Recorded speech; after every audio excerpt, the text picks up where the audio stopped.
उद्घाटन सत्र में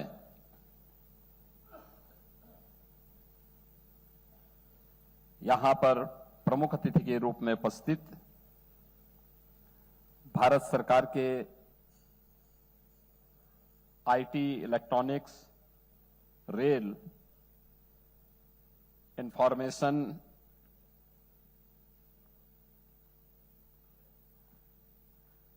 मंत्री माननीय श्री अश्वनी वैष्णव जी, भारत सरकार के कृषि किसान कल्याण व ग्रामीण विकास मंत्रालय के माननीय मंत्री श्री शिवराज सिंह चौहान जी,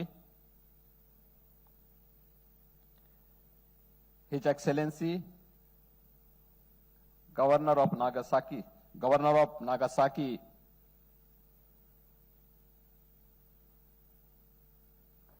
मिस्टर काटोरो नागासाकी,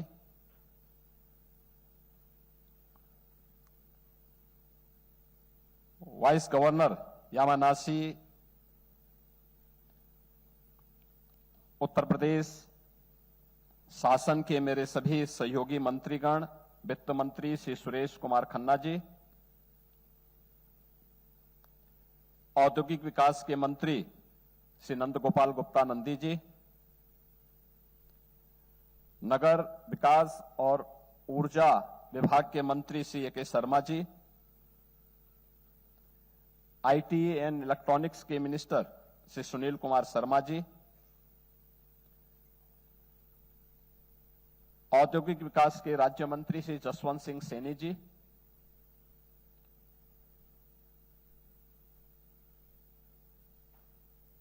जेट्रो के चेयरमैन एंड सीजीएम,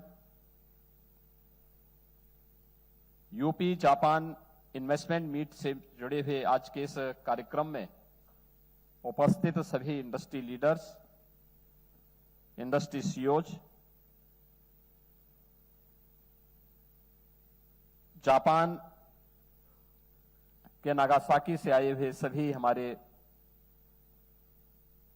इस डेलीगेशन के साथ जुड़े हुए सभी उपस्थित हमारे अतिथिगण, उपस्थित महानुभाव, यह मेरे लिए अत्यंत प्रसन्नता का विषय है कि आज हम भारत की सबसे बड़ी आबादी के राज्य उत्तर प्रदेश और जापान के यामानासी प्रीफेक्चर के मध्य साझेदारी को और अधिक सुदृढ़ करने के उद्देश्य से यहां पर एकत्र हुए हैं। यह partnership, trust, technology, culture, investment और शेयर्ड विजन के स्ट्रांग फाउंडेशन पर निर्मित है। मैं इस अवसर पर यामानासी प्रीफेक्चर के ऑनरेबल गवर्नर को हार्दिक शुभकामनाएं देता हूं। कल उनका जन्मदिन था। यह मेरे लिए अत्यंत प्रसन्नता का विषय है कि इस विशेष अवसर पर वे हमारे बीच में उपस्थित रहे। उत्तर प्रदेश की जनता की ओर से मैं उनके उत्तम स्वास्थ्य, सुख, समृद्धि और निरंतर सफलता की हृदय से कामना करता हूं। मुझे विश्वास है कि उनकी यात्रा यामानासी और उत्तर प्रदेश के मध्य संबंधों को और अधिक सुदृढ़ करेगी। मुझे इस बात की भी प्रसन्नता है कि भारत और जापान के अग्रणी उद्योग प्रतिनिधि इस कार्यक्रम में सहभागी हो रहे हैं। स्कॉट्स कोबोटो लिमिटेड के CMD Shri Nikhil Nanda,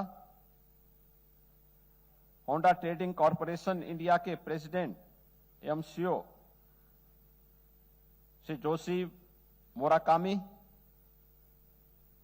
Denso International India के श्री संजय भार्गव, SAF 1 टाटा समूह के CEO श्री दीपक मुंगलाहल्ली, तामिंडा कॉरपोरेशन के कार्यकारी निदेशक श्री आकाश मिंडा जैसे प्रतिष्ठित इंडस्ट्री लीडर की उपस्थिति इस इन्वेस्टमेंट मीट को और भी गरिमामयी बना रही है। ऑटोमोबाइल एवं एडवांस मैन्युफैक्चरिंग से लेकर logistics, clean energy and technology जैसे विविध क्षेत्रों में का उनका प्रतिनिधित्व उत्तर प्रदेश जापान आर्थिक साझेदारी को निरंतर बढ़ती व्यापकता और विविधता को रेखांकित करता है। मित्रों, भारत और जापान का संबंध सांस्कृतिक और आध्यात्मिक विश्वास पर आधारित है, जिसमें बुद्ध की करुणा है, जीवन का अनुशासन है और मध्य मार्ग दोनों देशों के साझा मूल्य हैं। भारत जापान की साझेदारी shared growth, shared technology and shared prosperity की साझेदारी है।